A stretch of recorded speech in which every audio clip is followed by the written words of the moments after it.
ชาวนาถูกเคี่ยนด้วยหวายไม่กล่าวคำอื่นกล่าวว่าเห็นไหมเห็นไหมนนอักษรพิษแรงเห็นพระเจ้าข้าอักษรพิษร้ายเดินแซง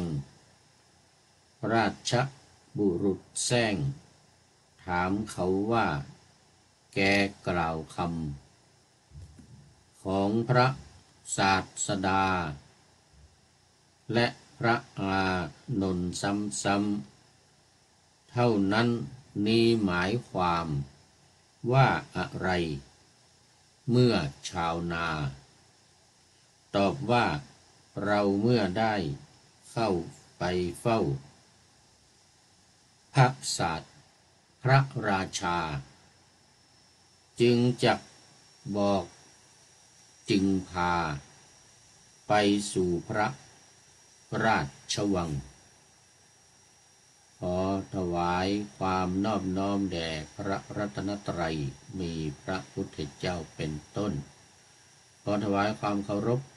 พระมหาเถระพระเถรานุเถระเจ้าคณะพระสังฆาธิการทั่วโลกมีพระเดชพระคุณพระธรรมเสนาบดีเจ้าคณะภาค7วัดพระธาตุวสุเทพเป็นต้นและขอ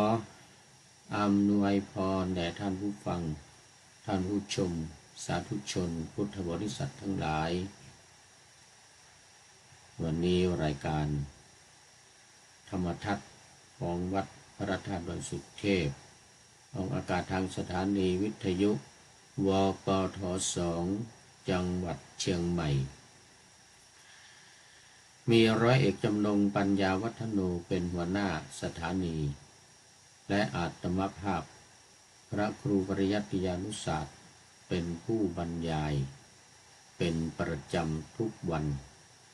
เวลา7:30 นาทีไปจนถึง8 นาฬิกาวันนี้ก็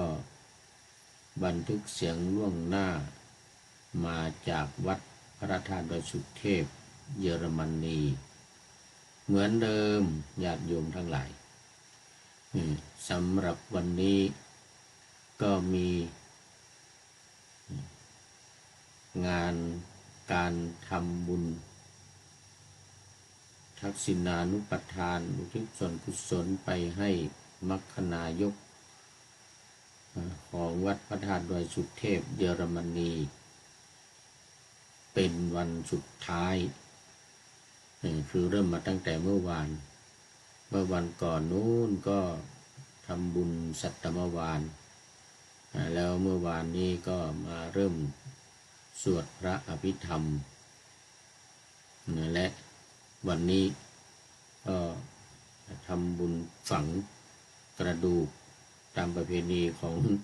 ประเทศเยอรมนีเสร็จแล้วก็มาทำบุญกันที่วัดทักษิณานุปทานสวดพุทธมนต์มาติกาบังสุกุลถวายเครื่องทายทานอุทิศส่วนกุศลให้แก่คุณโยมประชิตปลอดลำมัคคณายกพิธีกรโฆษกของวัดพระธาตุดอยสุเทพเยอรมนีก็เป็นอันเสร็จสิ้นพิธีในวันนี้ตอนนี้ญาติโยมลูกหลานที่มาร่วมงานก็กลับกันไปหมดแล้วเมื่อกี้นี้ก็รถ2 คันสุดท้ายออกจากวัดไปตอนนี้ขอต้อนรับคุณโยมเพทายสุวรรณสิงหราชโอ้สาธุสาธุกราบสาธุนะโอ้นี่ไม่เข้ามานานแล้วนี่เป็นยังไงบ้างเนาะมจรเนี่ยมจรพิษณุโลกเนาะมจรพิษณุโลก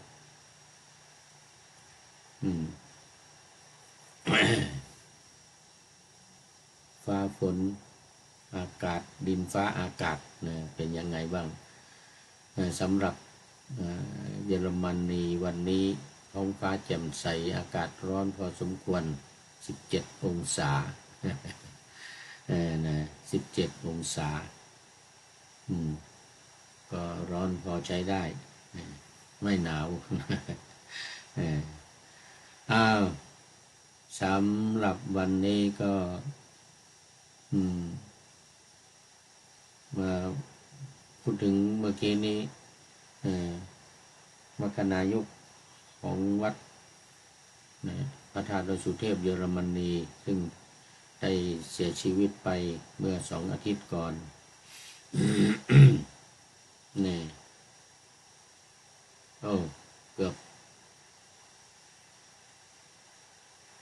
เกือบ3 อาทิตย์แล้วเนาะเกือบ3 อาทิตย์2 อาทิตย์กว่านี่ก็ทำบุญอุทิศส่วนกุศลให้เรียบร้อยแล้วญาติลูกหลานญาติสนิทมิตรสหายพี่สาวของโยมประชิตปลอดลำคือคุณโยมสุวรรณคุณโยมสุวรรณคุณโยมแม่สุวรรณพี่สาวของคุณโยมประชิตปลอดลำก็มาเป็นประธานในการทำบุญในวันนี้เสร็จเรียบร้อยหมดแล้ววันนี้มีคนมาเยอะมากทั้งที่สุสานไปฝังตามพิธีของ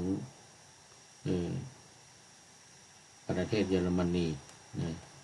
ตามจารีตประเพณีของเขาทำพิธีอยู่หลายอย่างฝังกระดูกเผาร่างเสร็จแล้วก็เอากระดูกมาฝังทำพิธี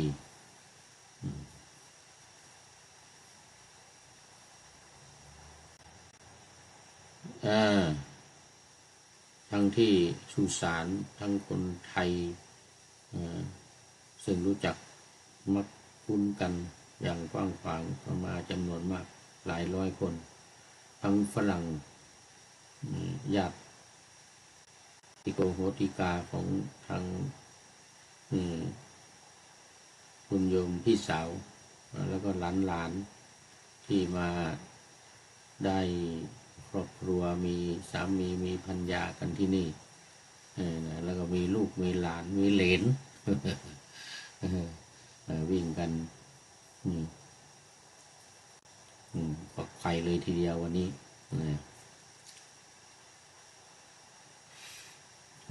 ก็เป็นที่น่าอนุโมทนาขออุทิศบุญกุศลส่งให้ดวงวิญญาณของคุณโยมประชิตปลอดลำทั้งมรคนายกทั้งโฆษกพิธีกรอะไรต่างๆหมดมีงานการอะไรก็ได้พึ่งพาอาศัยต่อไปนี้ก็หมดเลยไม่มียังไม่มีมรคนายกคนใหม่ท่านพระครูสมุกิติพรบุญรักษาการเจ้าอาวาสก็ต้องทำหน้าที่เป็นพิธีกรแล้วก็นำญาติโยมอะไรต่างๆในการพิธีทำบุญนำแล้วแต่ไหว้พระสวดมนต์ไหว้พระรับศีลอะไรต่างๆนะก็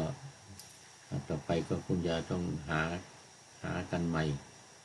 ญาติโยมที่จะได้มาช่วยกันเป็นผู้นำเป็นมรคนายกในการทำบุญสุนทานในการทำกิจกรรมทางศาสนาต่างๆสืบต่อไปเอาละตอนนี้ก็เข้ามาสู่เนื้อหาสาระของธรรมะกันในวันนี้เป็นตอนสุดท้ายเป็นตอนสุดท้ายละเรื่องของชาวนาเรื่องของชาวนาที่เล่ามาครั้งหนึ่งเมื่อวาน2 ครั้งแล้วเมื่อวันซืนมาละเมื่อวันซืนก็เล่านิดหน่อยก็มีชาวนาคนหนึ่งทบทวนให้หน่อยตอนนี้ตอนเนื่องจากว่าวันนี้เป็นตอนสุดท้ายแล้วตื่นเช้ามาก็ไปทำนาแล้วก็มีตัวละครแทรกเข้ามาก็คือตัวโกงเนี่ย โจรผู้ร้ายไปปล้นบ้านชาวบ้านเขาในพระนครเข้าไปทางท่อน้ำเนี่ยโอ้ท่อน้ำจากนี่ฝั่งแม่น้ำนู่นเลยท่อน้ำทิ้งของหมู่บ้านเลยทีเดียวท่อใหญ่เข้าไปในพระนครนู่นน่ะไปปล้นบ้านหลังหนึ่งเป็นเศรษฐีได้เงินได้ทองอะไรเรียบร้อยแล้วก็ออกมาทางเดิมทางท่อน้ำนี่แหละชาวบ้านก็รู้เจ้าของบ้านเจ้าของชาวบ้านก็ไล่ติดตามไล่ติดตามโจรคนหนึ่งก็เอาถุงเงินกหาปณะถึงถุงเงินที่ปล้นได้มา1,000 กหาปณะทิ้งที่นาของชาวนาคนนี้พระพุทธองค์ก็เสด็จมาอนุเคราะห์โดยการมากล่าวพูดคุยกันกับพระอานนท์ให้ชาวนาได้ยินว่าอานนท์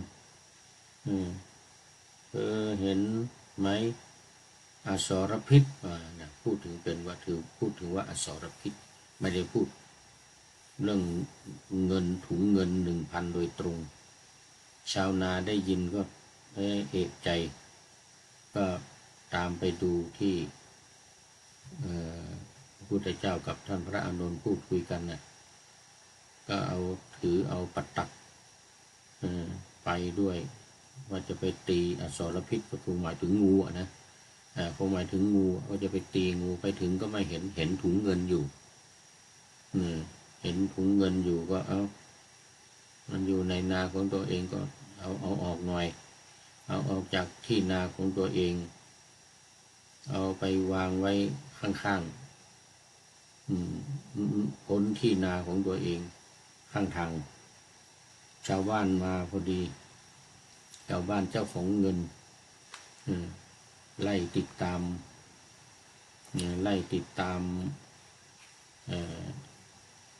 มาก็มาเห็นถุงเงินก็เลยจับชาวนานี้ไปพากันมัดมีราชบุรุษด้วยมีตำรวจด้วยตีโบยแล้วก็ชาวนาคนนี้ก็ไม่ได้พูดอะไรพูดแต่คำพูดของพระศาสดากับพระอานนท์สอบถามกันที่พระศาสดาตรัสว่าอานนท์เห็นไหมเห็นอสรพิษไหมพระอานนท์ก็ตอบว่าเห็นพระเจ้าข้าอสรพิษร้ายก็พูดแค่นี้แล้วก็จากไปชาวนาก็พูดคำพูดของพระศาสดาเนี่ยกับพระอานนท์เนี่ยที่คุยกันเนี่ยราชบุรุษตำรวจก็ได้ยินชาวนานี้พูดคำพูดของพระศาสดากับพระอานนท์เนี่ยก็ถามว่าทำไมคุณพูดแต่คำนั้นคำอื่นไม่พูดแต่ว่าอานนท์เห็นไหมอสรพิษแล้วอานนท์ท่านพระอานนท์ตอบว่าเห็นพระเจ้าค่ะอสรพิษร้ายแต่ก็ว่าซ้ำๆอยู่อย่างนั้นนี่เหมือนที่ปาหน้าธรรมะเอาไว้เนี่ยนะแต่ก็ว่าซ้ำๆอีกราชบุรุษก็ถามแกทำไมกล่าวคำซ้ำๆอยู่อย่างนั้นอะไรนะทีนี้ก็ชาวนานี้ก็บอกว่าเราต่อหน้าพระราชาเราจึงจะบอกเหตุผลว่าไงนะจะบอกเหตุผลแก่ท่านว่าทำไมจึงพูดคำนี้ตำรวจก็พาไปสำนักพาไปพระราชวังเลยพาไปราชวังพระราชาก็ตรัสถามราชบุรุษราชพูดรายงานก่อนรายงานเหตุการณ์ทั้งหมดว่าเป็นอย่างนี้ถวายกับพระราชาพระราชาทรงสดับความนั้นแล้วก็รับสั่งให้ประหารชีวิตของชาวนานั้นก็คือเขาก็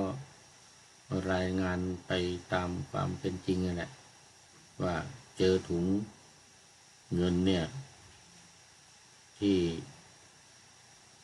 นาเนี่ยข้างนาของชาวนาเนี่ยนะ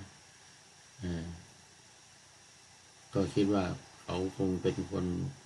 ปล้นมานะแล้วก็มาเก็บไว้ที่นี่พระราชบุรุษก็มัดชาวนานั้นขึ้นสู่ตะแลงแกง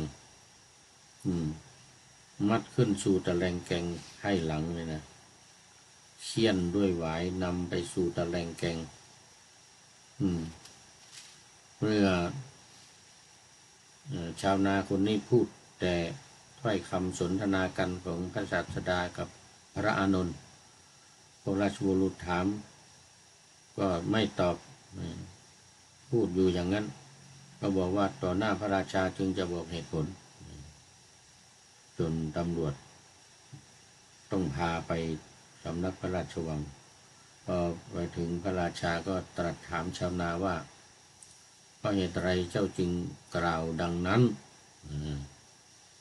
ชาวนาก็กราบทูลว่าข้าแต่สมมุติเทพข้าพระองค์เนี่ยไม่ใช่โจรแล้วก็กราบทูลเรื่องราวต่างๆที่ว่าตอนเช้ามาเนี่ยเตรียมตัวมาไถนากำลังไถนาอยู่ก็ได้ยินเสียงท่านพระพุทธเจ้ากับพระอานนท์พูดคุยกันก็เลยไปดูเห็นถุงเงินนี่อยู่ก็เลยเก็บออกไปวางไว้ข้างทางข้างนานั่นแหละแล้วก็ถูกจับมาเนี่ยว่านะข้าพระองค์นี้ไม่ใช่โจรมีอะไรเป็นพยานเนี่ยก็มีพระศาสดากับพระอานนท์ที่คุยกันนี่แหละเป็นพยานนะพระราชาสดับถ้อยคำของชาวนานั้นแล้วก็กล่าวกับราชบุรุษทั้งหลายว่าเรายังทำโทษเขาไม่ได้นะเรายังฆ่าเขาไม่ได้นะเพราะนั้นเขาอ้างพระพุทธเจ้าเราควรจะไปกราบทูลถามพระพุทธเจ้ากับพระอานนท์พระราชาก็ให้หยุดก่อนอย่าเพิ่งลงโทษอย่าทำโทษเขาให้พักไว้ก่อนตกตอนเย็นมาจึงไปสู่วิหารเชตวันพระราชาไปด้วยพระราชาก็เสด็จไปพอไปถึงพระราชาก็ถามพระพุทธเจ้ากราบทูลถามพระพุทธเจ้าว่าข้าแต่พระผู้มีพระภาคพระองค์ได้เสด็จไปสู่ที่ไถนาของชาวนานั้นกับพระอานนท์พระเถระจริงหรือพระพุทธองค์ก็ถวายพระพรมหาบพิตรบอกว่าจริงมหาบพิตรพระองค์ทรงเห็นอะไรในนานั้นเห็นถุงทรัพย์1,000มหาบพิตรเมื่อพระองค์ทรงเห็นแล้วได้ตรัสคำอะไรก็ได้ตรัสคำชื่อนี้ก็คือตรัสคำกับพระอานนท์เห็นไหมที่ว่าเห็นไหมนะอานนท์ว่าได้เห็นพระเจ้าข้าเห็นอสรพิษร้ายก็ไปตรงกับคำที่ชาวนาพูดก็แสดงว่ามีพยานยืนยันว่าพระพุทธองค์ได้พูดอย่างนี้จริงแสดงว่าชาวนานี้ไม่ใช่โจรพระราชาก็กราบทูลพระพุทธองค์ว่าพระเจ้าข้าถ้าบุรุษนี้จะไม่ได้ทำการอ้างบุคคลผู้เช่นกับพระองค์แล้วไซเขาก็จะไม่ได้ชีวิตจะถูกประหารชีวิตแต่เขากล่าวคำที่พระองค์ตรัสแล้วจึงได้ชีวิตเหมือนกันรอดชีวิต ไม่ประหารถึงรอดชีวิตให้มีพระพุทธองค์เป็นพยานได้กล่าวจริงเขาไม่ใช่โจรจริงพระศาสดาทรงสดับดำรัสของพระราชาแล้วก็ตรัสว่าขอถวายพระพรมหาบพิตรแม้อาตมาภาพกล่าวคำมีประมาณเท่านั้นนั่นเองแล้วก็ไปความตามเดือดร้อนในภายหลังย่อมมีเพราะการทำกรรมใดกรรมนั้นชื่อว่าเป็นบัณฑิตไม่พึงท ชื่อว่าผู้เป็นบัณฑิตไม่พึงทำว่าอย่างนั้นเราได้พูดแล้วว่าเป็นอสรพิษเป็นอสรพิษทีนี้พอเขาเก็บเงินนั้นไว้ข้างทางข้างนาเขาเนี่ยก็เลยถูกจับเพราะฉะนั้นจึงไม่ควรที่จะทำกรรมที่จะทำให้ตัวเองเดือดร้อนในภายหลังเมื่อจะแสดงธรรมก็ตรัสเป็นพระคาถาว่าณตังกัมมังกตังสาธุยังกัตตวาอนุตัปปติยัสสะอัสสุ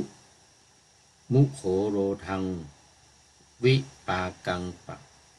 ติเสวติบุคคลทำกรรมใดแล้วย่อมเดือดร้อนในภายหลังเป็นผู้มีหน้าชุ่มด้วยน้ำตาร้องไห้เสวยผลของกรรมนั้นกรรมใดอยู่กรรมนั้นอันบุคคลทำแล้วไม่ดีเลยเหมือนกับที่ได้ปะหน้าธรรมะไว้เมื่อวันก่อนคือวันแรกพูดแรกว่าบุคคลทำกรรมใดเดือดร้อนในภายหลังเป็นผู้มีหน้าชุ่มเย็นน้ำตานองร้องไห้พรำเสวยผลกรรมใดกรรมนั้นไซร้อันคนทำแล้วไม่ดีไม่งามย่อมมีทุกข์เป็นกำไรเป็นสิ่งที่ไม่ดีเลยอันนี้ก็พอจบพระธรรมเทศนานี้อุบาสกชาวนาก็บรรลุเป็นโสดาปัตติผลคือเป็นพระโสดาบันก็คือตอนเช้า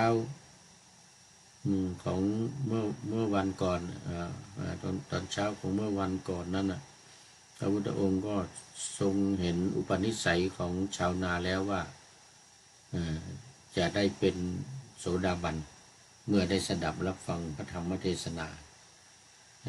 แต่มันเป็นกรรมเก่าของเขาที่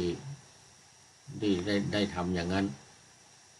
ที่ได้ทำอย่างนั้นต้องได้รับความลำบากได้รับความทุกข์ถูกบวยถูกเฆี่ยนถูกหวายเฆี่ยนถูกมัดนำไปจะขึ้นตะแลงแกงแต่ที่พระองค์ทรงทำอย่างนั้นที่ได้ไปช่วยที่ได้ไปพูดคุยกันกับท่านพระอานนท์เนี่ยก็เพื่อที่จะช่วยเขาเห็นอุปนิสัยเขาจะได้เป็นโสดาบันจะได้เป็นโสดาบันก็จึงเสด็จไปแต่นั้นก็ให้มันมีเรื่องเกิดขึ้นแล้วเขาก็ได้พ้นจากการประหารชีวิตและ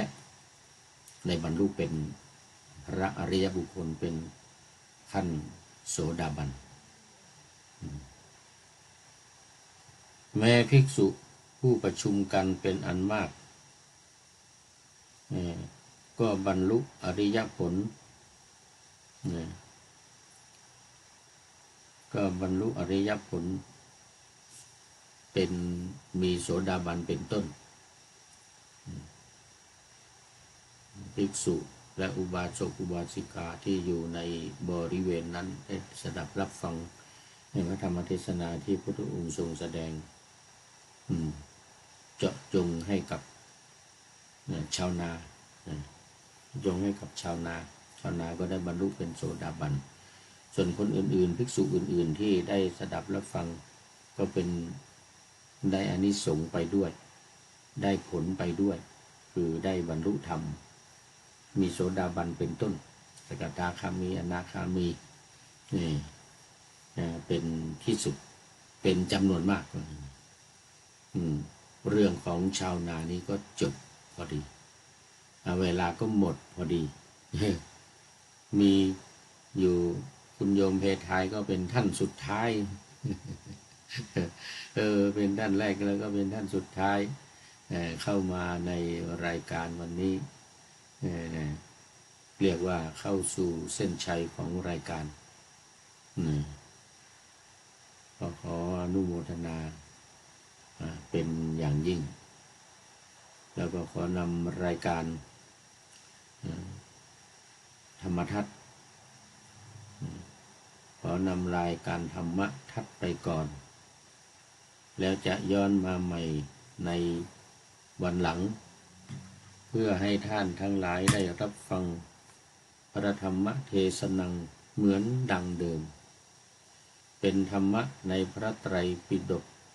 3ธรรมบทอันงดงามบรรยายเสริมอธิบายใจความเหมาะมาต่อเติม